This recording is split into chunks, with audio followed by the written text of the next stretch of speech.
ये कहना चाहता हूँ कि विधायक साहब को मुख्यमंत्री का फोबिया हो गया है, सरकार का फोबिया हो गया है। वो पहले भी 1.5 साल कांग्रेस के साथ रहे, लेकिन इस तरह की बात तो उन्होंने कभी पहले ही नहीं कही। अब वो बात बार बार कहते हैं कि राज्यसभा का चुनाव हुआ और उसके बाद मेरे को प्रताड़ित किया जा रहा है। तो ऐसा तो अगर वो कह रहे हैं तो बाकी भी 8 विधायक थे जिन्होंने क्रॉस वोटिंग की है, तो वो क्यों नहीं बोलते हैं कि हमारे ऊपर भी ऐसे इस तरह के केस किए जा रहे हैं। अगर कहीं ना कहीं कोई बात है, अगर वो कहीं संलिप्त है किसी भ्रष्टाचार में या कोई अवैध कारोबार में, तो तभी उनके ऊपर उंगली उठ रही है।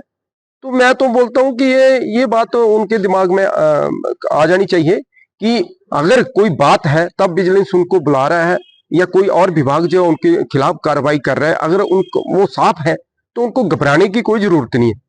वो क्यों घबराते हैं इस बात से कि मेरे ऊपर इस तरह का आरोप जो है वो लगाया जा रहा है।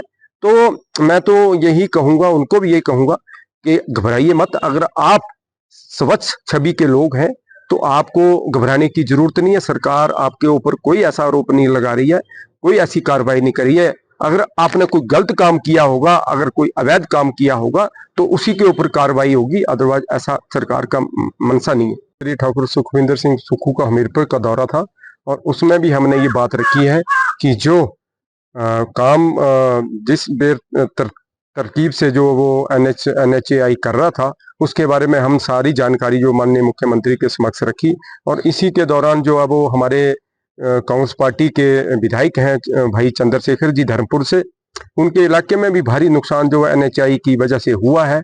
तो उस समर्थन में हम कल भी उनके बीच में गए और एक दिन का समय जो है हमने उनको दिया। और बारी बारी से हमारे हमीरपुर जिला से भी कांग्रेस के लोग जो है वो बारी बारी से जो है वो वहां जा रहे हैं और उनके समर्थन में पूरी कांग्रेस जो है वो खड़ी है। तो यही मुद्दा धर्मपुर का नहीं है, यही मुद्दा पूरे हिमाचल प्रदेश का है। जिस तरह से हिमाचल प्रदेश में आपदा आई है उसका कारण, सबसे बड़ा कारण है NHAI जो जिस तरीके से वैज्ञानिक तौर पर जो वो कटिंग कर रही है, काम कर रही है, उसका कोई ऐसा पैमाना नहीं है, उसके ऊपर कोई चेक नहीं है। तो इसी के विरोध में जो वो हम सारी की सारी हिमाचल प्रदेश की जनता भी उसके खिलाफ है और पूरी की पूरी कांग्रेस जो है वो उस कंपनी के खिलाफ है।